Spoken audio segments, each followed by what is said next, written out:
After the video about the top 10 cars of 2024, here are the cars we found most underwhelming in the past year.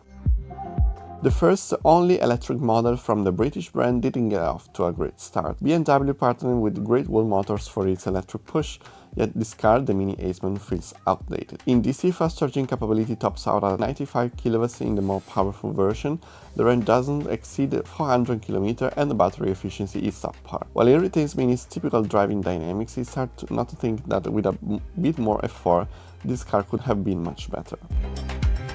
Perhaps my expectations were too high, but the new generation of the Grandland in its internal combustion engine version feels entirely wrong. Built on a new platform clearly optimized for the electric powertrains, the car is larger than before, but saddled with small economy class engines. The result is a large, heavy and clumsy SUV with an underpowered engine that struggles to keep up. Thankfully, Daimler doesn't have many hills.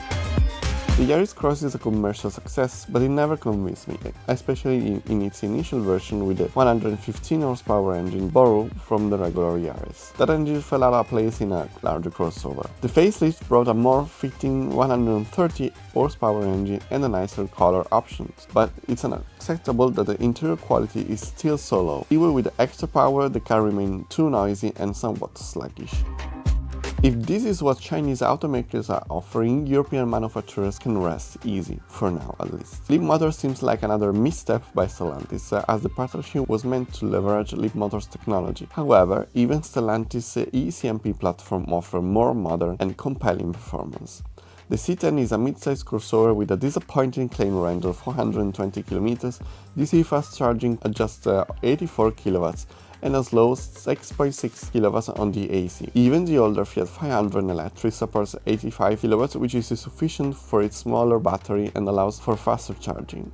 In short, the C10 and Leapmotor's other offerings aren't particularly compelling in terms of technology or design. How could a brand that created a technical and aesthetic gem like the Polestar 2 produce a beautiful yet flow vehicle like the Polestar 4? The car is visually striking and enjoyable to drive, but it's the opposite of practical. The rear window has been replaced with cameras that lack depth of field and are overly zoomed in, making visibility poor. The software feels unfinished, and while the build quality is generally excellent, the soft-touch steering wheel controls used for most functions are prone to breaking. It's a shame, especially considering charging capabilities. While 200 kW isn't bad, the C platform on which it's based supports 800-volt architecture, a feature standard in all of its competitors. These were the cars we liked the least in 2024. If you want, you can leave a comment saying your unfavorite car of 2024.